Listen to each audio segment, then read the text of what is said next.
Welcome to a review of the weekend in French rugby, the top 14 Pro D2. Lots and lots of action to talk about. Thank you very much for watching. Hit subscribe on the channel. Give the video a thumbs up to feed the algorithm gods and help us find people that we can let know just how good French rugby is. Joe Worsley is with me as well. And let's begin, Joe, our little wrap up of the top 14 with, well, there were a few teams that would have been feeling the pressure. You mentioned last week that 3 defeats on the bounce and fans start to get a bit twitchy, and that was the situation that faced Castres, Clermont, and Montpellier.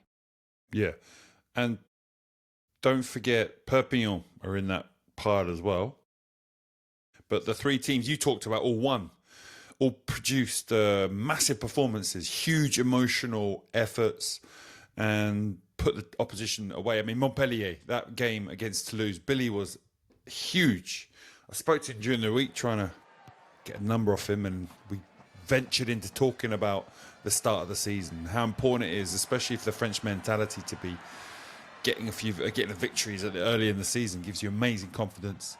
And to beat Toulouse like that, to dominate them, to dominate their forwards, and really just only ever from 5 minutes in being one team in it was just a huge performance. And Billy was massive. He's doing what he did so well for England for years and Sarries for years, giving that team go forward so things happen behind it. Yeah, he was really good. And the set piece, we've got to mention that, because Toulouse, Aldegheri, Cyril Bay, Joel Merkler got dismantled. Yeah, that young prop, I've forgotten his blooming name again. We were raving about him during the summer, who went on the New Zealand tour. He's like an old school. Erdesio. Yeah, he's tiny. But he's a machine, isn't he? He must just get into positions other props can't handle, because he's a blast from the past, like Jeff Probyn-esque throwback to what we're having now. Headband, tiny little man, but incredible in the scrum. Yeah, they gave him a proper going over, and like you say, 44 points to 14. Would anyone at Stade Toulousain be a little bit worried or nervous? I think maybe. I mean, the pre-season they just played one game. They rested everybody. They've really gone hard on resting their squad. They're probably paying a bit for that. But listen, the first performance was pretty good at Clermont. Ramos in the second was, again, Ramos in that first one, incredible. They won at home, playing pretty average with a weaker team, and then they gave a few other players. They've been rotating their team massively as well. Listen, it's 3 games in.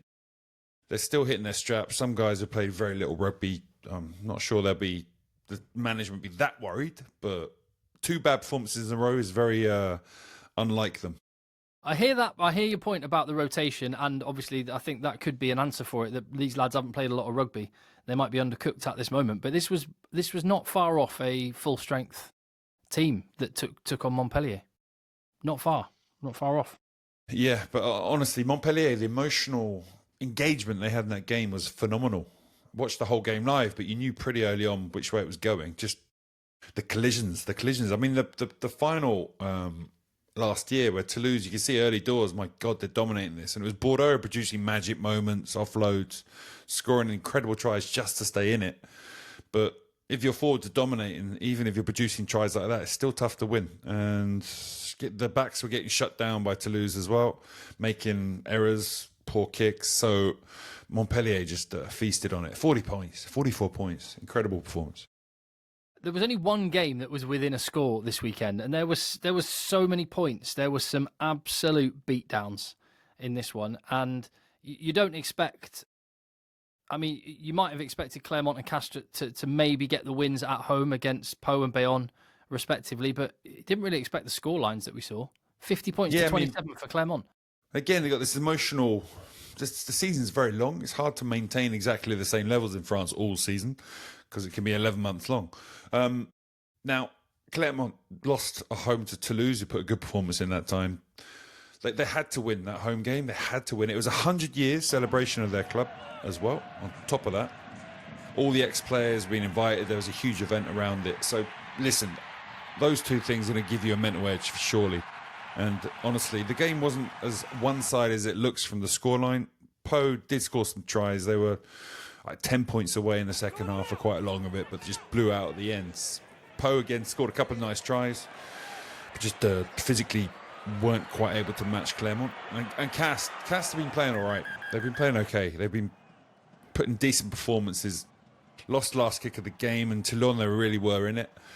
So that's not a huge surprise, but again, emotion, energy to the max, and really there was only ever one team in it, and Bayonne did turn their team around a bit and rest a few guys, so that one was always going to happen. Yeah, both of those scorelines, like you say, the home team just pressed their advantage in the last 20 minutes. That means there is only one team that hasn't won a game yet. Two teams. I wasn't really counting Montauban in my head then, because I was just assuming they weren't going to win many games. Well, it looked that way with them getting 70 put on them away at UBB. My God. We're playing guess the score, and we were 60s and things, 71. 71. And a lot of players missing from the UBB team as well. But Montauban, they're going to have to rest people to win the home game, so they're going to have that going away from home. They're going to be putting out, with the budget they have, a squad that's just going to find it difficult to compete at that level. But 71's way too much, man. They got to wind their necks in there and see what happens. Lots of turnovers, giving UBB the kind of turnover ball they feast on, and feast they did. Yeah. Perpignan at home. There was a little bit of drama you were saying fans and stuff. Yeah, you were saying fans want to get involved in the game and losing their heads. Oh my God, they lost their heads. Yeah, I mean, there'll be some incredible. Yeah, there'll be some repercussions from that, you'd imagine, with the shenanigans that was going on there. But clearly the fans are not very satisfied with where things are at. Another defeat for Perpignan. And the game, they sort of rallied a little bit in the second half, but really the game was done by, well, not far off done by half-time, with Wilfred Hurleur and Jamie Joseph and Habosi all getting tries in that first half. What do you think of Perpignan? Definitely. And Racing, actually? It started Racing. They put in a massive effort the week before, taking Bordeaux down, who weren't quite at the races, but still, Racing were really into that. Massive performance. And I was saying, can they maintain this? He's the kind of coach that gets them up for the home games, away games, you'll wait and see. But really, eat my words. They turned up so focused, so engaged. They just got stuck in and dominated the game in an environment that's a very difficult place to play because of those aggressive fans we talked about. They didn't take a backward step. It kicked off near the stands at one point, which is why you have fans chucking their beers, water. One fan, I think, ran on the pitch. The security were incredible, actually. How fast was that security guy getting to see him and taking him out? It was amazing. But, they're going to be punished for that. You just can't have people from the crowd get involved on the pitch. It's unbelievable. Wasn't it? It was Harry Nordick's dad got stuck in once, didn't he? Yeah, he got stuck in, and some fan. No, I think he was having a fight with one of the opposition fans on the sideline, and Imanol saw it, and then went over to help his dad out, and it just all erupted from there. That's different. It wasn't quite that bad. Hey, it wasn't that bad. I mean, I remember talking to one of the Sarries boys. Played in the Forest of Dean in a cup game once against Cinderford. And there was a fight right by the edge, and one of the players got dragged into the crowd, literally dragged in, disappeared for like 5 seconds underneath some bodies. Joe, you just reminded me. Those were the days. Those were the days when you had that Pilkington Cup or whatever it was called back in the day. And I remember my team Newbury got drawn away at Leicester Tigers and nearly pulled off one of those like memorable shocks. Oh, that'd been awesome. Just amazing days, but. There isn't a national cup competition or anything like that in France, is there? Like an FA Cup? No, just because of the European Cup. They used to have one, but European Cup and the length of the season just made it impossible. Yeah. Of course, there was one game, I haven't even mentioned this, there was one game that didn't happen at all. The biblical weather in Toulon on Sunday night. I was like, 5 minutes late. It's going to start. It came on, yeah. The storm looked epic. Oh, Jesus. Why didn't they could have called it off earlier. It was never going to happen with a storm like that. Yeah, it was wild. So we'll have to look forward to that game again another time. But yeah, Perpignan in a little bit of a pickle. I mean, at this early stage, I know we are only 3 rounds in, but already you look at those bottom 2 and think that could be them set for the year. Yeah, I mean, Perpignan struggled last year. They're well ahead of Van, and this year, again, they're going to have a team below them that's weaker than Van financially and on the pitch. Van got to a place where they nearly stayed up. I don't know if Montauban will be able to get to that same place. They're going to improve. They're going to improve, but we'll wait and see how far they go. I doubt they go as well as Van. Now, you've got a team above that is going to be Perpignan, I'm sure. All the other teams have got something about them. Even Stade Francais and Racing, who reduced their budgets this year, had a bit of a change. They've hit the ground running. They're going to have some confidence. They're going to be going into this season with something going on the pitch that's successful. So I really think Perpy will have to radically change what's happening after these first 3 games if they're going to come through. And those first 3 games, they'll be thinking this as well. Their fans will be thinking it, the players, the coaches. That confidence factor starts to come into play. So I don't know. You could see a few changes there that carries on. But anyway, they got a very good coach. Maybe he can turn it around again. We'll see.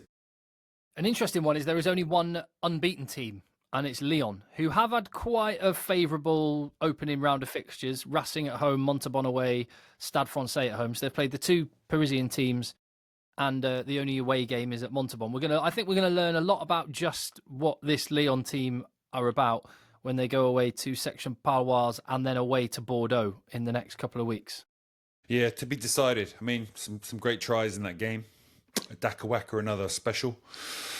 With the gas, oh my God, when he's in full flight, it's impressive. Yeah, and Lyon would comfortably ahead. But you're right, what you said's right. Those 2 Paris teams at home wasn't a great performance from the Paris teams.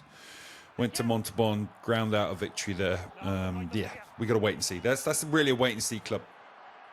Yeah, if they go away to Po this weekend and do a job, then I think we can start taking Lyon very, very seriously indeed. They with the budget they spend, they're right up there, aren't they? They're in the salary stakes. They're right near the top. There's a group of people on a similar amount. They're right up there, just under Toulouse. Toulouse can only go ahead of the others because they've got so many French players who are allowed to spend a bit more. And then the overall budget, which still has a massive effect on how well your team does. They're really good there. I think they're 3rd or 4th. Well, it's getting really, really interesting. I'm into the stories. One thing I did mention on one of our videos last week was about the potential problematic 12 position for France come November, but Gaël Fickou played at the weekend. He played at outside centre, outside Tuisova for Racing, but that's possibly the solution right there for France. Obviously, those games are going to come around soon enough. Pro D2, we've shifted to a Friday night. Our live game is Brive against Grenoble this Friday night. It's going to be huge. It's going to be massive. Huge. I'm so happy you picked it. It's going to be massive. Why is that game going to be so huge? Okay, so Brive had a shocker last week. Obviously, I'm consulting now some Revolve less, but I don't want to say that after a bad performance. But they're lost by 40 points at Biarritz. So that kind of performance is against a team that before that had been a shower, really. Had been doing nothing. So that was a really poor performance. Now we have Grenoble as well. Yes, they won against Nevers, that game we showed live, but Nevers sent the under-23s and they were within 3 points in the end. Grenoble really played poorly. They played poorly the week before that as well and got absolutely thumped at Agen. So they're going to have to come to that match really fired up and ready to go because Brive are going to be back on an emotional high after such a bad performance, playing at home in front of 15,000 people. Grenoble are going to have to turn up, and if they have a 3rd bad performance in a row, you're going to start to, again, doubts start to creep in. Confidence loses. We've not got Sam Davis. We're utter crap now. So I don't know. A number of things could come into their mindset. Combined with the kind of nuclear shock of losing 3 finals in a row and then 2 of the playoffs so closely. Yeah, this could be a really interesting period for their confidence and where their season goes going forward, for the coaching staff and for the players. Really significant game. That's Friday, 8 p.m. kickoff. 2 of the games on Friday night I'm also quite interested to look at. Oyonnax and Provence, who with 1 win each in their first 4 rounds of games, they're starting to come under pressure. They've both got home matches. You'd favour Provence over Dax. Valence Roman, though, high-flying Valence going to Oyonnax, that could be really, really interesting and quite significant. Yeah, it will be. It will be. I mean, Oyonnax have had... They are playing really poorly at the moment, so we'll have to wait and see. But again, Valence what kind of team are they going to send? A team with one of the lower budgets in the league. Are they going to be able to send a decent team, or are they going to fire the guys up for? We'll see. We'll have to wait. But Provence also big change, staff change, loads of new players. They're still finding their feet. Oyonnax is a bit different. They had that disruption from Joe Lab last year. How that's playing out now is, I think it looks like it's still a bit in the flux. They can't really. They're not looking like they found how they want to play. I'm not sure either team's got the right direction or knows where they're going correctly at the moment, and that's showing. That's showing in their performances on the pitch. Yeah, I mean, big win for Dax. They're on 0 points. They won that game at the weekend on Friday night against Oyonnax. Big one for them. And to explain to everyone back home, they're on 0 because they got fined for financial irregularities in the off season, because they had some issues with if you don't get your accounts right, or you reduce a budget and you can't pay what you promised to pay, you get fined in France very heavily, very quickly, and they got fined 4 points. And at the top of the table, Colomiers, who they look a handy, cohesive team. So yeah, one thing about them, last year their defence wasn't world class, but this year they're currently they're top of the defensive league as well at the moment, with an attack that's still producing a lot of scores. So maybe if they've coached that's a good recipe. I mean, they had a change of staff as well, but they look like they've hit the ground conserving what was good about before, and maybe giving them a bit more steel to be able to maybe not score quite as many points as before, but be able to be a team that prevents the opposition from getting opportunities and defending well against the opposition. So yeah, Colomiers one to watch. It could be dark horses. Right, let us know what your thoughts are in the chat down below. Make sure you join us for that live match, Brive against Grenoble on Friday night. Enjoy the rugby through this week, and as the stories land, we'll be back here with more content. So hit subscribe and we'll see you on the next one.